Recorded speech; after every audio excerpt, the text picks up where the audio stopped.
Hello! Hello, hello, hello! Magandang araw at magandang buhay at panibagong vlog na naman si Bonsai Stanglong po. So, natatandaan nyo to, itong aking pinjing. Ito na yung kanyang itsura after a month. Okay? So, lumago na naman at tinubuan ng maraming mga damo na hindi kanais-nais. Okay? So, ikutin natin ito. Yan. Oh, so hindi na siya mukhang bonsai. Okay? So ito yung kailangan nating iayusan ulit. Okay? Para maibalik sa dati ang kanyang alindog, agoy. Para bumalik ang kanyang alindog. Okay? So tanggalin muna natin yung mga damo. Yan.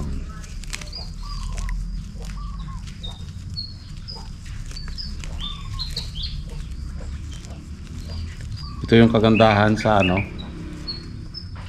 limestone. So malamig talaga kaya tinubuan ng damo. Yan Hindi mo na kailangan, hindi na mukhang bonsai, masukal na masyado. Okay? Ganyan ang mangyayari. Kapag hindi mo maalagaan, magkakaroon ng damo, susukal. Agoy.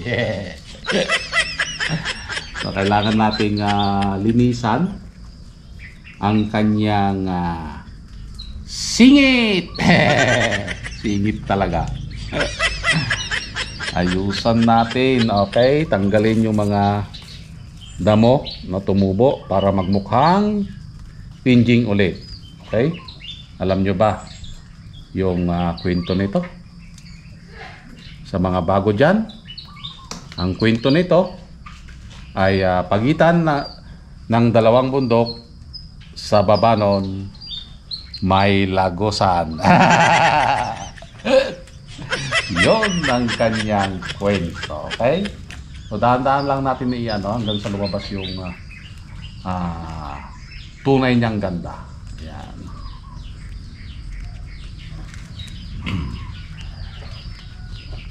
So mga isang buwan na nating hindi na tanggalan ng dahon itong ating pinjing.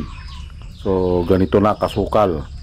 So kapag hindi mo talaga mabantayan dahil madami yung mga bonsai natin na inaalagaan, so ganito ang mangyayari. Mawawala sa ayos ang isang bonsai kapag ito ay mapabayaan.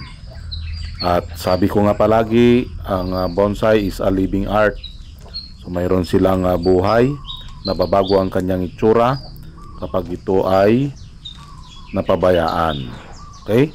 So i-maintain lang natin yung itsura nito dahil malapit na itong mabuo. So ang mga puno na nandito ay mag-aapat na taon na. Maliit lang ang ating ginawang pinjing, pero ang gusto nating ipakita dito ay yung perspective view na tinatawag. So mayroon tayong nakikitang malapit na puno, mayroon tayong nakikitang malayong puno. Katulad ng nakikita natin ngayon, ang mga puno ay hindi pare-parehas.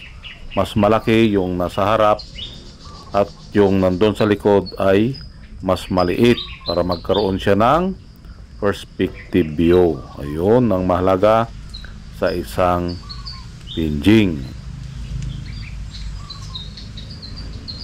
So guys, natanggal na natin yung kanyang mga damo, yung tumubong mga damo. Okay? So unti-unti nang lumiwanag ulit. Tignan nyo guys, ang mga natanggal natin. Kalat lang dyan. Okay? So ito na yung time para gupitan natin yung ating bonsai. Ibalik natin sa ayos. Okay? Yan, gupit ulit. So yung mga nag-exist na sanga, yung mga tumubo na hindi ka nais-nais, tanggalin natin, okay, para bumalik ulit ang kanyang ayos. Ayan. So marami talaga ang tumubo dahil halos mahigit isang buwan ito na hindi na trim. So ang ginagawa lang natin dito is yung dilig at pagbibigay ng pagkain. Ano yung pagkain? Ang kanyang abono. So hindi pwede na hindi mo ito pakainin dahil nakakapit lang sa mga bato. At the same time, maliit lang yung kanilang kinakainan. So kailangan natin i-maintain ang kanilang pagkain. So ang pag-aabono ko dito ay 2 times a month. So every other month nag-aabono po tayo. Ang maganda sa argaw, madali siyang mabuhay, pero ang mahirap dito sa kanya, may maintenance siyang pang anti-aphids. So kailangan mo siyang isprihan para ma-maintain, hindi makapitan ng aphids. Kasi once na nakapitan ng aphids ang isang argaw, mag-ari itong mamatayan ka ng sanga. Yan. So tanggalin lang yung mga sanga na tumubo para bumalik ang kanyang ayos. Yan. So mabilis itong sumibol ang kanyang mga sanga. After a week yan, makikita ulit natin na ang kanyang mga pinagputulan natin na sanga ay tutubo na. Yan. So bumabalik ulit, umaliwalas ulit ang kanyang itsura, natanggal yung mga dahon at yung mga excess na sanga. So ang konsepto nito, para tayong nandun sa dalawang bundok, okay, na ang baba nun ay ilog. Ayun. So malapit na tayong matapos dito. At ito na ang kanyang itsura, lumiwanag na. So yan guys, natapos na nating i-trim. Ito na ulit ang kanyang itsura. Okay? So bumalik ang kanyang alindog. Agoy. Yeah! Okay? So sa pagitan ng dalawang bundok, sa baba nun, may lagusan. Agoy. Yeah! Okay? Kung iikutin natin, ito yung kanyang magiging itsura.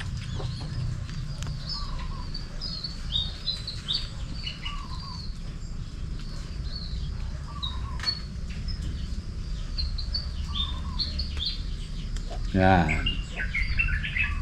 So, kung mapapansin nyo, walang putol ito. Okay? Itong ano na ito. Di tayo nagputol dito dahil pinapalaki natin.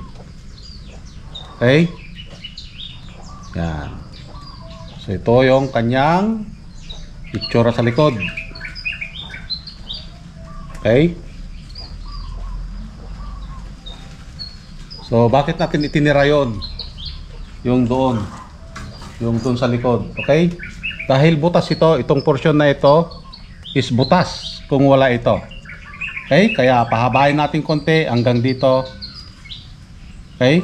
Buuin pa natin ito at tapos magkaroon na lang siya ng konting ulo dito. Yan, para masaraduhan itong butas na ito, itong portion na ito, kasi butas siya, okay? Kaya hinila natin yung kanyang sanga papunta doon para masaraduhan itong portion na ito dahil butas. Okay? So camera, ipakita mo yung ganda ng ating pinjing. So ito na ang kanyang itsura. Maaliwalas na, natanggal yung mga damo na tumubo, at the same time pati yung mga sanga na tumubo. At kung mapapansin nyo, kitang kita na ngayon yung kanyang itsura.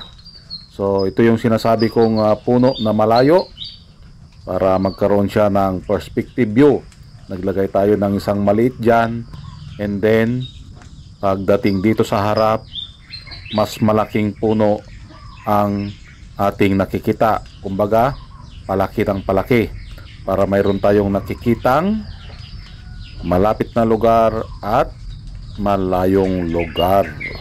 Ayun, kitang kita na ulit ang Lagusan. Agoy, agoy, agoy, agoy.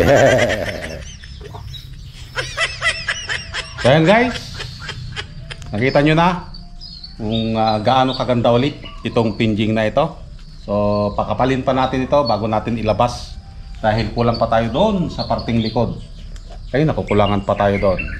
Dito medyo ko namumuo na sa harap, pero pagdating sa likod kulang pa. Okay? So abangan ulit ang kanyang update nito at maraming salamat. Nakarating na naman tayo sa dulo ng aking video. Bumalik ulit ang kanyang alindog agoy. Okay, hanggang sa muli. Bye-bye.